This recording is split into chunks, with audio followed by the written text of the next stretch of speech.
All right, so let's get back into it. We are looking at industry and competitors. And in this example, the two competitors that were identified were, you can, and you know, we all know that's the trend that has been going on for the last 10 to 15 years now, where supermarkets are now having in-house pharmacies and convenience. Well, supermarkets are now marrying, especially with the advent of Massy taking on a pharmacy within their store. And now we have a cosmetic giant called Pennywise, where everybody knows Pennywise. They also now have a pharmacy within their cosmetic and personal care store. And then the other competitor that was identified um, would be an individual pharmacy. So you have to know who your competitors are and where they're located, and this will now be the basis of your SWOT analysis and your analysis on how you can reduce the effects of them on your new organization. All right. So the strategies to reduce competition and ensure success. So using the 4P strategy and going into detail on what your products on what your products are going to be like that would distinguish it from the competition, that would make it stand out or can make it attractive.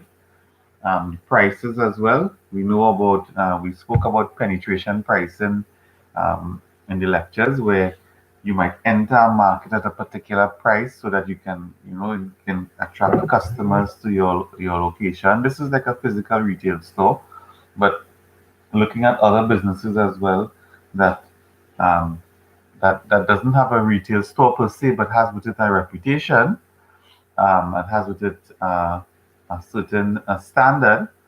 Your pricing may not have to always be low. And I can immediately think of, other than we use the I know we use examples. I know Kavita P mentioned Fenty, and some of you all mentioned Birkin bags and all of these fancy luxury goods. But a very local example can be a restaurant. So if it is you're doing a restaurant, and your restaurant is aimed at the higher socioeconomic class of customers, and you want your restaurant to carry with it a reputation, or start off immediately with a reputation of being a fine dining restaurant, then your prices must suit that. Because although in an organization such as a restaurant, management may refuse the right to admit persons, um, you have to be careful that you can't purely discriminate someone based on how they look, or based on if you think they wouldn't be able to pay for your meal. All right. So, the pricing of your item is can be is used as a strategy at time to attract a certain clientele or a certain type of customer to your organization.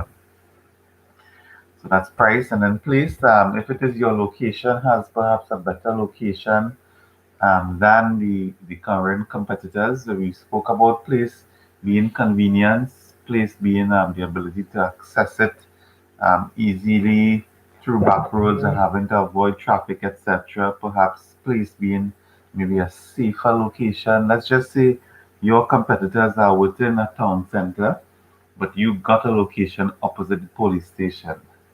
Now that makes it a really good. Um, I'll answer that's not Teresa. That would make a really good location, right? Because in a country such as ours, where crime is an issue, um, you would feel comfortable both as an entrepreneur and your customers as well will feel very safe to know that we are literally opposite a police station. So, ladies and gents, Teresa wants to get my opinion on the owner of Prime, what should do about his restaurant in the current situation.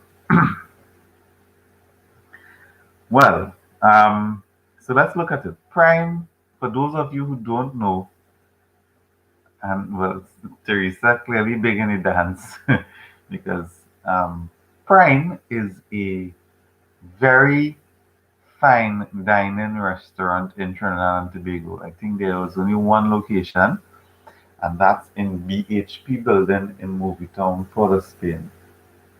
So their customers are really completely high end. Their their product is not is their product itself is a high quality fine dining restaurant experience. And they cater to American, I believe it's American based dining.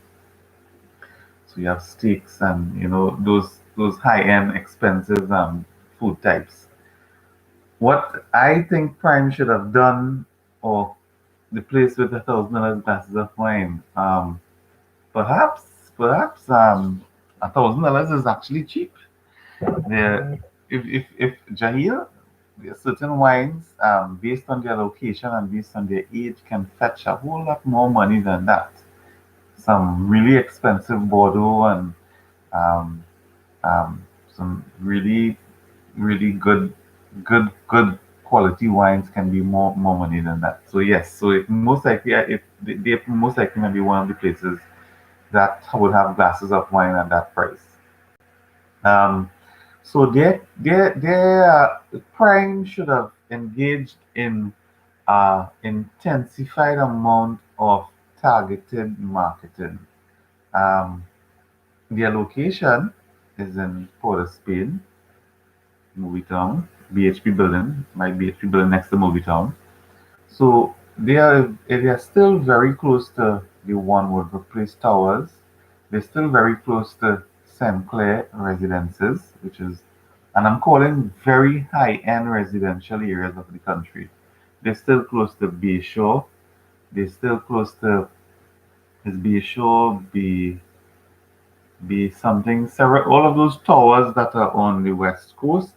They're still close to Goodwood Park. They're um, still close to Westmoreland and Diego Martin. So what they could have done, or what they should have done, will connect with their several customers who would be, believe it or not, they would have Prime would have customers who are regulars, who would go there every Friday, who would go there every Wednesday, who would go there every night to have meals. Um, because they were located just behind the Marriott. Marriott would have had a lot of foreign guests, well, especially American type guests who would stay at the Marriott and go to the restaurant at night. But we have no traveling, so that has dried up. So they should have engaged in a lot more targeted marketing, perhaps offer that their chefs do um, some actually sometimes go to people's homes and do the cooking. I'm sure many of their customers would not have mind that at all.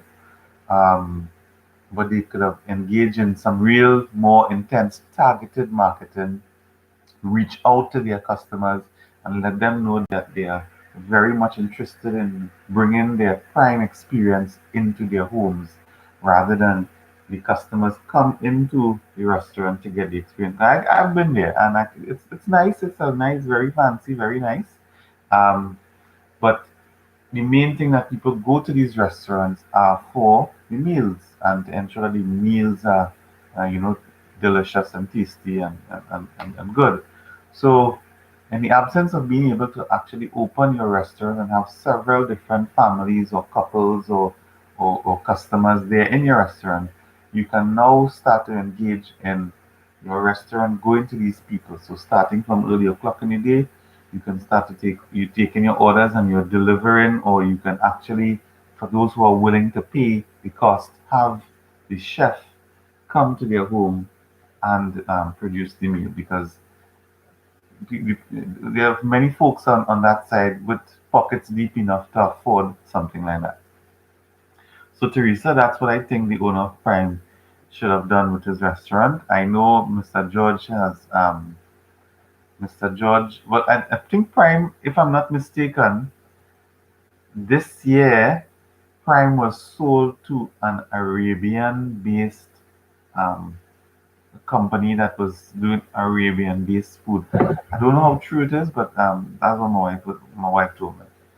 And if that's the case, well then I can't see the quality of what Prime has been used to, been known for, if it's going to be of the same quality. But rent, things like rent is going to be a real issue, and the the inability of customers coming into your restaurant and being able to buy a $1,000 bottle of wine, a glass of wine, and or several bottles of wine for events, etc. But even that service will eliminate staff. To an extent, yes, it would reduce, but you'll have to put them on rotation. So it will reduce the amount of staff. So, and when I say private chef type environment, I'm talking about the chef, the sous chef, and a wait staff. All three of them going to someone's home and creating a meal experience for them.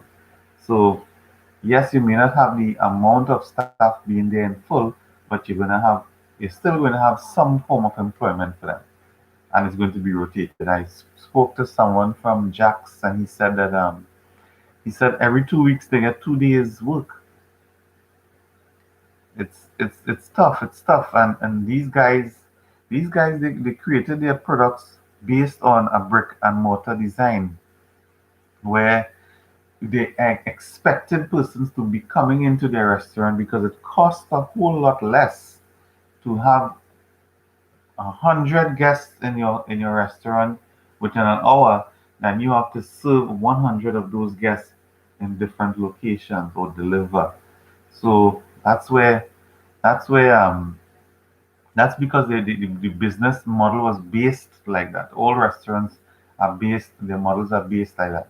Now you see with the Uber Eats, and Uber Eats is one, and there's another one I'm trying to remember that's big in India right now, where all of these restaurants who are in this program, they all produce the exact same meal and at the exact same price, and customers can now order online, and whichever restaurant is closest to that customer, or whichever restaurant is available to Grubhub. I don't know if it's Grubhub. I'm not sure. Well, whichever restaurant is going to take the order first, that is now sent out to the customer. So the restaurant gets more revenue, right? But it doesn't establish itself as unique or different. The customer just sees that he's buying samosas, for example, and it's coming from Bradley's restaurant. Another time, another customer might order samosas and might come from Teresa's restaurant, but the price is the same and the quality ought to be the same. If there are small differences in quality, that's where you can get some competitive advantages. But this is I'm using that example to contrast with what we have the brick and mortar type restaurants, right? So Teresa, I hope I gave you a satisfactory answer. If you understand a little better on what I think they should have done, but to a fair extent, I agree with what his sentiments are. It's a tough time, and you know, more could be done. I saw the government's policy, the Ministry of Health's policy on restaurant opening. This would have been in June, I think. And from the moment I read it, I knew that it looked good on paper, but it could not be easily applied. There weren't any mechanisms in there to enforce health regulations in the restaurant, and that's why it failed.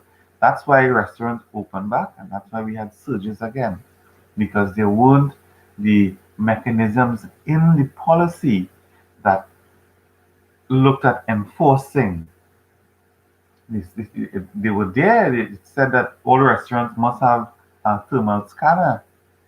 How many restaurants did actually get a thermal scanner? Not much. Some, none. Bars, I'm sure bars didn't do that at all.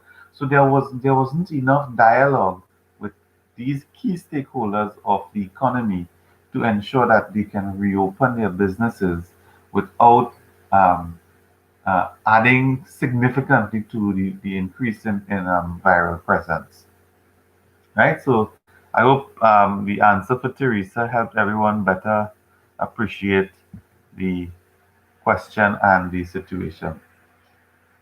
Right. So we looked at place, and if you read through the place, it speaks to what I said earlier about convenience, about parking. We talk about security, and finally promotion. Um, Promotion again. You don't want to be using. You don't want to be wasting too much of time on promoting your business via expensive methods. You want to be using um, smart economical methods that can actually reach customers where they exist today. And customers today, I want to repeat to everyone, customers today, they're not opening newspapers and reading. Customers today are doing this. They're on their phones. So, and where on their phones are they? They may be on YouTube, they may be on Google, they may be on Yahoo, they're definitely on Facebook, they may be on Instagram, they may be on Twitter, they may definitely be on TikTok. I know some of you all might be doing TikTok videos. So that is where your customers are, and that's where you need to be with respect to advertising. Right. So your types of services. Let me see here. Counseling, diagnostic testing, consultation. Well, consultation can can go into counseling. So that would be an example of, you know, you have a duplicity there. Um, Skype video sessions, right? Good. So, you could say your counseling session, which can be done in-house or via technology, via video chat. So online purchasing, home delivery. So you see types of services here. You have a discount day, which is a trend that a lot of people do as well. Um, so that would be a list of services. So that's a fair list of services. Not too busy. I would still try and condense it into maybe 4 or 5 main services that you offer. Critical risks that can threaten your success. Well, external stuff. Um, just hold on for 1 minute there. Hold on for 1 minute, okay?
Sorry about that. I have to sort out some stuff there. Right. So where were we? Where were we? Where were we? Where were we? We were we were talking about critical risks that can affect success. Right. So economic recession, um, introduction of VAT on previous. Right. So yeah, yes, you can look at that as well. But in a pharmacy, not so much. Not so much because VAT generally is free from pharmaceuticals don't really carry much VAT. Unwillingness of employees to work shifts, right? So that's you see that's an internal issue that can threaten your success. Inability to sufficiently compensate professionals that right. Okay, again, internal issue. That means you're not able to generate enough revenue to cover those operational expenses. Competition from the more from the cheaper pharmacies. Um,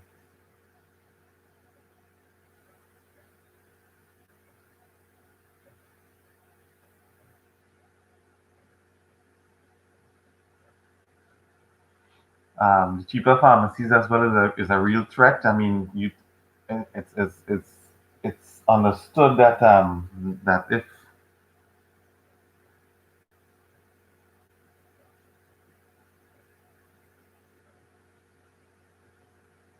it's understood that if it is that you are in a an environment that has someone who's offering stuff very cheap, it's going to affect you.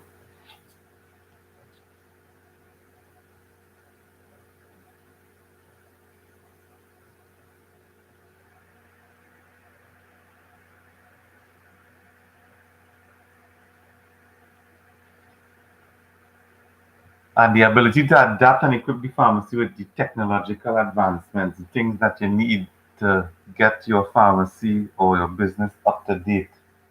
So below now is your strengths and your weaknesses. So your SWOT analysis looks at everything that gives you a nice position in the market, the things that you have working for you, the weaknesses, um, that are there that might be a barrier, the threats that can affect your success, and the opportunities that exist in the market that you're in.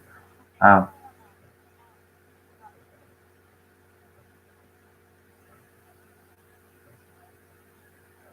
and the opportunities that you can engage, that you can now, trying to get it right word, that you can grasp in which to build your business. The management team. So, well, the management team has see here have a lawyer and an accountant. All right, management team could have the varying persons, and you see this is these are both professionals, right? You might ask how does a lawyer factor into being useful in a management team? Well, perhaps maybe this is the director. These people are directors, and you would have operations manager. Sources and uses of startup funds, and you can clearly see the long-term assets that you're going to be buying, how much they cost, and the total cost of startup.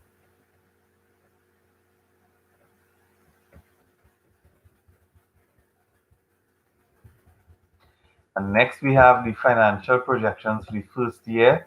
And this is a real detailed one. You look through it and you can see from month one how much your total projected sales are going to be, how much your cost of goods sold, your margin, your expenses. And it goes all the way up to month 12. So for month one, you are at a loss of. If you look to the bottom of the table, month one you're losing $13,000. Month two you're losing 11. Month three you're losing 10. Month four you're losing 13. Month five you're losing 8. And you see how much money you're losing. So bear in mind, ladies and gents, that for at least, let me see, that's 1, 2, 3, 4, 5, 6, 7, 8, 9. For 9 months, you'll be losing money every month, which would mean, what would that mean? If you're losing money for 9 months, and from my little guesstimate here, 10, 20, 30, 40, 50. Yeah. This is estimated for you to lose as in you have to take money from your account and dump it into the business to keep the lights on. What does this mean? This means that you need to have this money here in the first place. Yes, Teresa? US, it could be, I don't know. I don't know. Let me see. Let's see US dollars. Where you seeing US dollars? You say where you seeing US dollars, but I don't think it matters though if it's US dollars or TT dollars. It's just really an illustration to, to see what your expenses are, what your sales are, what your overheads are. I'm asking because salaries is $15,000 alone. Um, right. So the salary there might be for two members of staff, the pharmacist and maybe a technician. That both of them now sharing all the duties of cashing, prescription, cleaning, stocking. As you start off, I seen 15,000 was very true. Yeah. So, so you only have one employee. Well, no, it's 15,000. I know we would like persons to have nice salaries when you start off at 15, but I think the reality is that it may not be like that. All right. So the person who's setting up the business is recognizing that you can negotiate at times with your future employees that listen, we're going to start a business. I would like to pay you this salary when the business grows. That's an option that some people do and some people get through it. I can't say with certainty that it's something that people accept, but it's surely something that you could discuss and try.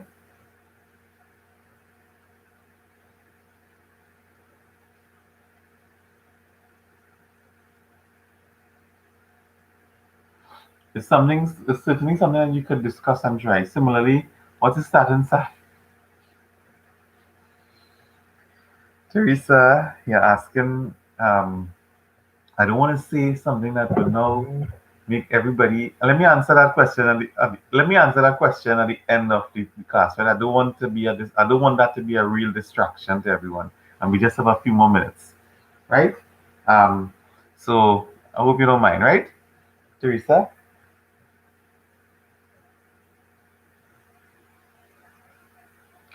Right. So you can see clearly that you would need to have at least 60 based on this projection and based on this level of expense, you need to have at least $60,000 to pump into your business over the course of 9 months to ensure that it remains with the lights on.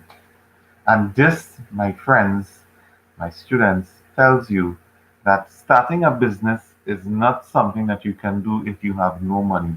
I know you hear a lot of successful entrepreneurial stories, but those stories start with they're working for please. Jahil, don't look at it like that now. No, but nobody's asking or nobody's expecting persons to work for please and thanks. But remember, there is an economy out here that is a tough economy, and the salaries are market driven. That's essentially the reality of all economies. Their salaries are market driven, and it's up to persons to accept a particular salary or not. That's just the way it rolls, right? So so this is a really nice table. The figures, the figures may not apply to your business, but it gives you an idea of how things are broken down from your sales, your cost of goods sales, and your expenses, your overhead expenses, your net profit, and your profits. All right. And then your monthly expenses timeline, you'll see it has a slight increase from month nine, onward.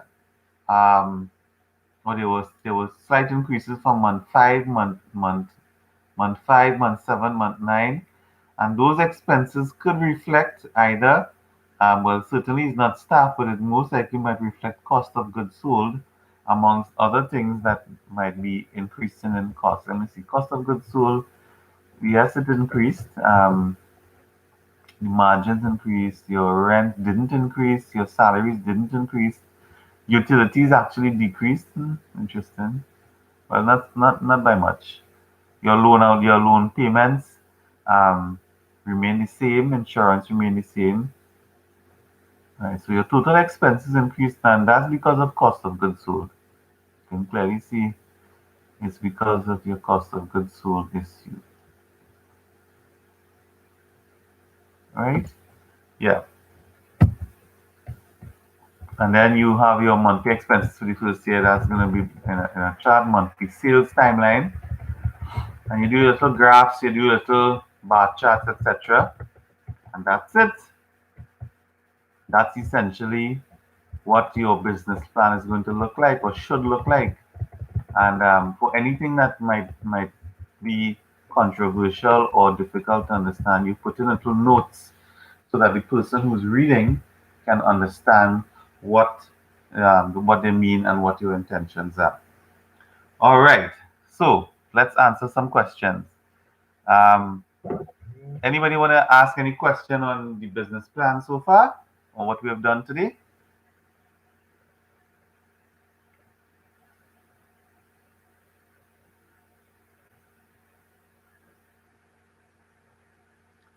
Before I answer Teresa's question.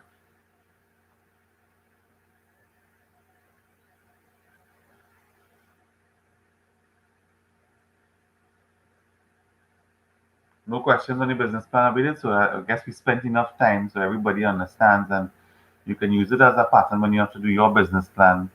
That's due later this week, is it? Yes, it's actually due next week, Monday. Good. So to answer Teresa's question, what's the starting salary for a new pharmacist? Now, I just want to put it into some context, right?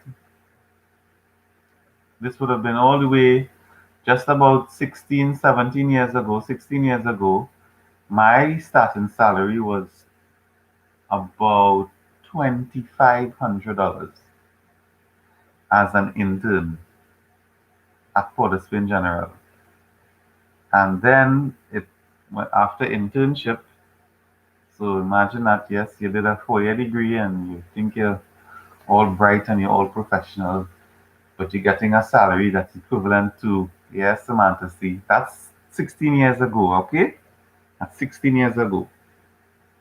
Hold on, Shakila. Hold on. So y'all didn't do y'all don't know about your history. Y'all didn't do any market research on this. So that was 16 years ago. And after we finished our internship, we then were offered a salary. I think it was about $6,000 that had to get taxed then as well. So and the tax wasn't much. Actually, no. Back then tax was still on 25% of anything over 5,000. So yeah, and thereafter my salary because of my and this is advice for all of you as well that you if you are the product if what you can make something of yourself, not just solely rely on your academic qualifications. When you come out there, how you how you operate and how you are as an employee and how you sell yourself and your reputation and your ability to achieve can now put you in a and your and if you further advance your education, it can further put you in good position. So from a pharmacist perspective, my salary within the next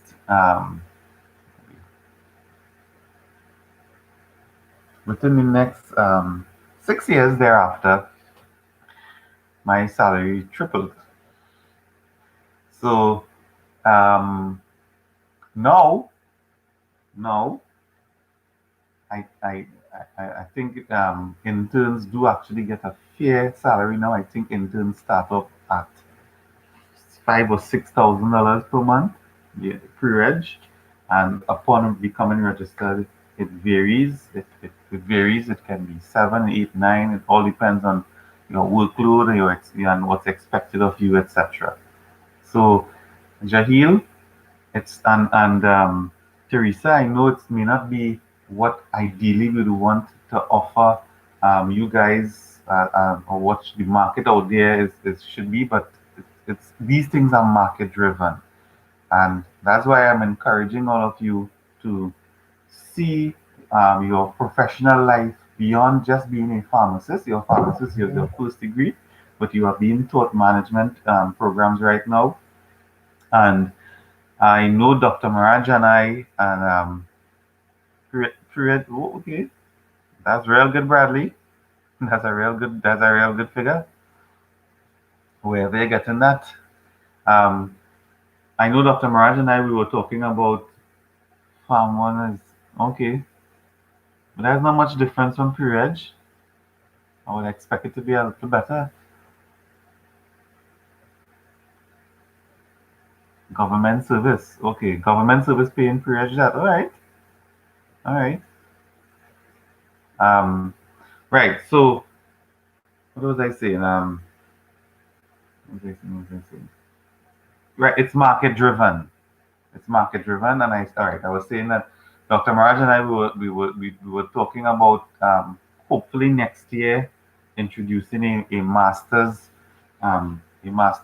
program in pharmacy administration. So it would give you a postgraduate master's degree in management that can give you options beyond just your technical qualification, your professional qualification of pharmacist. So with that postgraduate management degree, you can now find yourself in other health related jobs. Just like my postgraduate management degree, I can get management positions in both private and public enterprise, both for profit and non-profit enterprise. So, it gives you a whole lot more options on things that are in front of you. So, um, where will that at UWI? Yeah, at School of Pharmacy, either at School of Pharmacy or it may be done together with Lockjack. If it is that we because remember Lockjack is UE's is UE's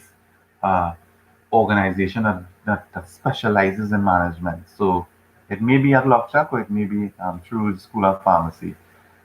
School of Pharmacy may want to take it because remember, all of these different departments of the university want to ensure next year, yeah, open next year, and we're also looking at getting. Teresa, you asking me things I don't know exactly. Where is this? Where will that postgrad degree be offered? With UE? When next year? Well, after September. I know you're interested. I know several people would be interested. You. Excuse me, Teresa. All right, all right, all right, all right. I'm taking that. I'm taking that. I'm taking that. Selling, you're selling your product and you don't have details. Nice, nice, nice. I will remember that when I'm grading you. Teresa was telling me about details. Let me look for Teresa's details in this exam. Hmm. How about that? How does that sound? How does that sound? Eh? Eh? All right. Um, Bradley, is he? Oh, look, everybody, how everybody coming into the discussion now. Bradley saying, Lord, Jahil, problems. Precious, what would you say that there's a market for a master's in pharmacy in Trinidad, or would it be a home of? So, Precious, to answer your very perfect question, the answer to that is right now, your BSc degree in itself is somewhat an overqualification based on the type of work that pharmacists do. So yes, your masters will be an overqualification, but at least in this sense, the masters in management will now put you in a position to get higher level jobs that can now put you at equal competitive positions for those who have MBAs, those who have many years of experience in management. If you want to become hospital type managers, department managers, they would not want to promote someone with a basic degree. They would not want to promote someone with a basic degree into a management position without qualifications, especially with the law of experience. So hope that answers your question, Precious. So there's an yes, Samantha. See, when the lecturer taught his class well, they're using his info against him. All right, yes, yes, that's a big joke. That's a big joke. um, so we also have coming into the stream would be the Farm D program. Precious, okay, good. So we understand. The Farm D program is going to be coming in most likely everyone will have to do the upgrade to FAMD. FAMD is now going to put you in a position to get jobs internationally as well, because we know that that's the the minimum requirement to practice in the US and other places as well. So there are things in the pipeline. COVID-19 has just put a lot of things, pushed back a lot of things. So there are options available to everyone, and I hope that some of you might be good and comfortable with your first degree in pharmacy. You may inherit a business, or you may start something entrepreneurial, or you might just be happy working. And there are other persons who want more and who want to do different things. So there are more options available. All right. So Teresa, any more questions? Imagine that now. You selling your product and you don't have details. My students must be the best, innit? My students must be the best. Yes, what? What? The literature review? No, you all don't have a literature review for this? You have a business plan for this course? Literature review is for farm admin and for... It wasn't posted?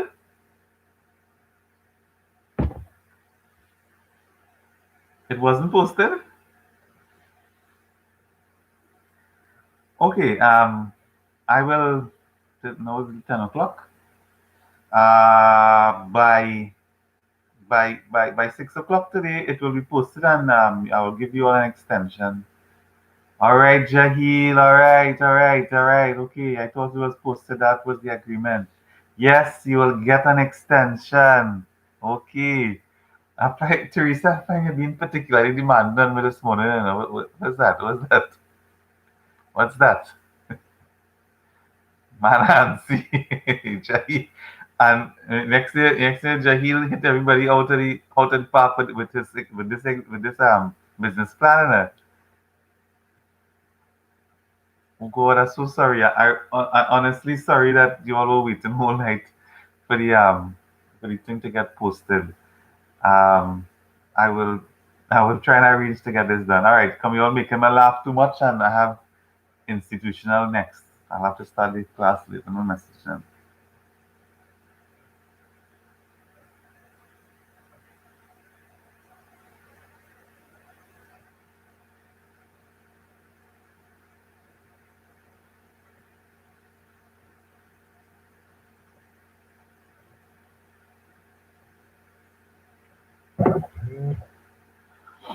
All right. Um, so yes, you all will get an extension. I think on the chat, I would just give you all a 24-hour extension. Okay. Um, Right. So, any questions on what we did today on business plan? I didn't hear from Kavita P all morning. I didn't hear from Amber all morning. Who else I didn't hear from? I didn't hear from some good two people who's normally be chatting away. All right. Well, that's okay. Any questions? Any queries? Any further questions? Any further queries?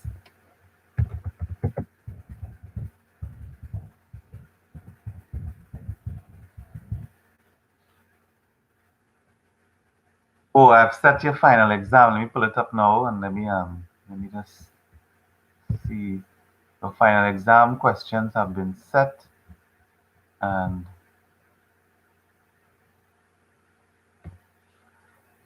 it's going to be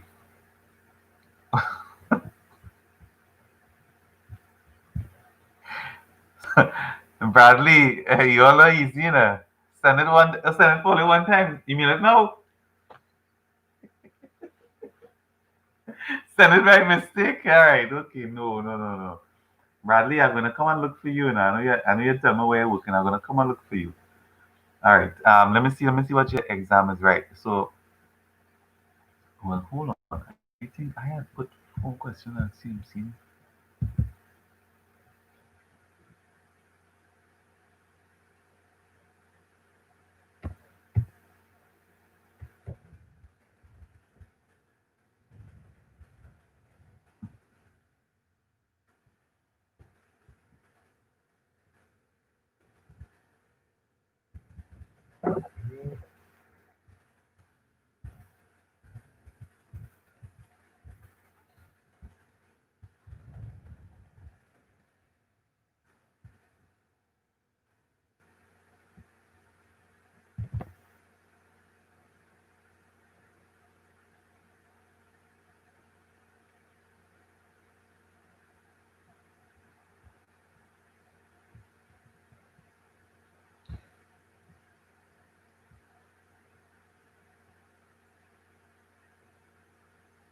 Okay.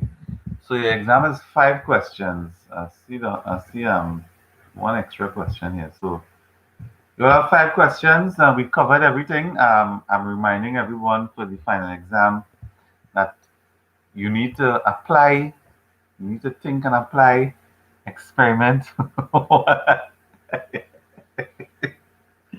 Hey, you already easy. You already easy to experiment with WhatsApp web. Make a mistake and be like, oops, send the exam an error.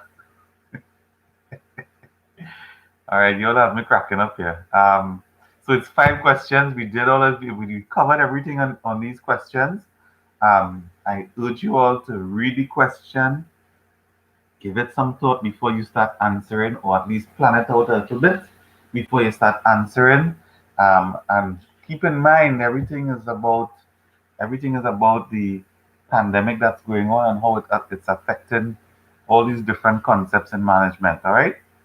So I'm not trying WhatsApp web, and I'm not sending that mistake, Jahil, and I'm not sharing the screen badly. So you all have a good day. I'm gonna see some of you in the next 10 minutes. So the rest of you, I will see you. I will message on the group on a time.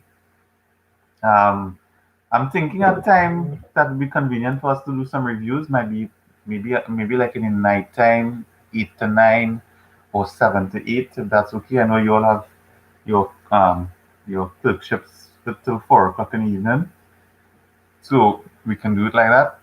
Um, we just need about 4 sessions, 4 4 hour sessions to do the reviews as well as give feedback. So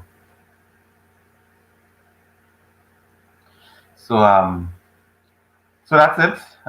End of teaching. The next time we see is we're going to be doing reviews. We're going to be doing reviewing of your business plan submissions and and uh, and your second in course assessment. So that's it. See you folks from INSTI in the next 10 minutes. And to those who are not in INSTI, see you all whenever we agree on the time. All right. So thanks, everyone. Have a good day. See you all.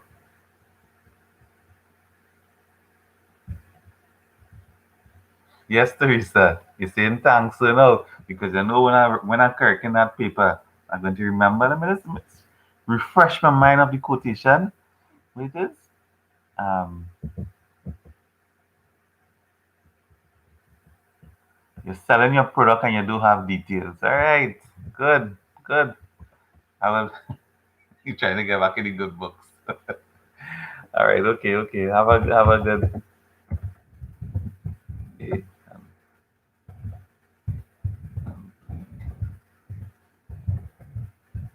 And good luck with your rotations next week. I will see you before. All right. Take care. Bye.